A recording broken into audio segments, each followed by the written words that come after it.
Hello, it's me, Ayahuasca from Marijuana Garden.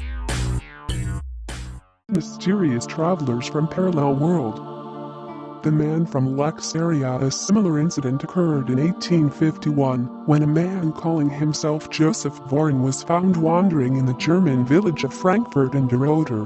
When the German authorities asked the man where he was from, Vorin told them that he was from Laxaria, a country on the continent of Sakria. He understands, it is affirmed, none of the European languages, but reads and writes what he calls the Laxarian and Abramian tongues. The latter he declares to be the written language of the clerical order in Laxaria, and the other the common language of his people. He says that his religion is Christian in form and doctrine, and that it is called Ispatian. Laxaria he represents to be many hundred miles from Europe, and separated vast oceans from it. His purpose in coming to Europe, he alleges, was to seek a long-lost brother, but he suffered shipwreck on the voyage, where he does not know, nor can he trace his route on shore on any map or globe. He claims for his unknown race a considerable share of geographical knowledge.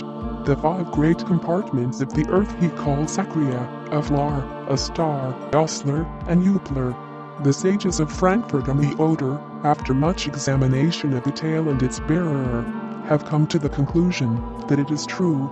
Some men believe things because they are incredible. However, Joseph Vorin has been carefully dispatched to Berlin, and is now the subject of much scientific and curious gossip in the Prussian capital.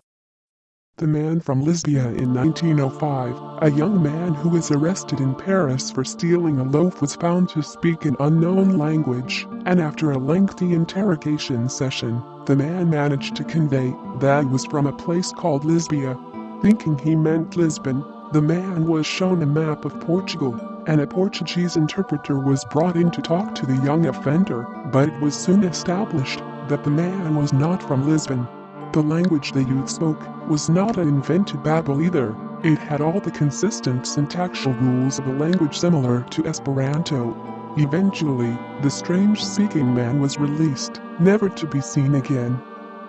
The woman woke up in same place, but different dimension. In July 2008, a woman named Lerin Garcia started to experience a very rare disorder. Shortly after waking up, she realized that she was wearing different pajamas. She couldn't remember buying these PJs and she couldn't stop thinking about it. As the morning progressed, she started to notice a lot more than just her pajamas. She noticed her bedsheets, toothbrush, coffee pot, as well as a lot of other minor things were different. She was freaking out, but she still decided to go to work. When she arrived at work, she realized that her department was on a different floor. Lorena decided to take a sick day, so she could go back home and try to make sense of all this. She tried to call her boyfriend, but that number was not in service. Later that night, her ex-boyfriend came over, and he told her that they never broke up.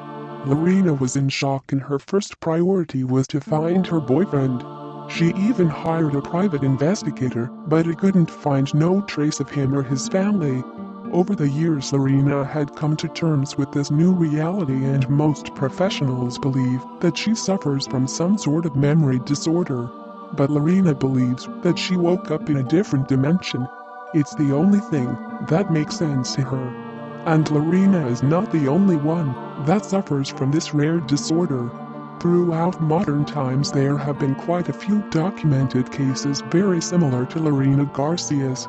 Now the question remains, do these people suffer from some sort of memory disorder, or did they really wake up in another, but very similar dimension?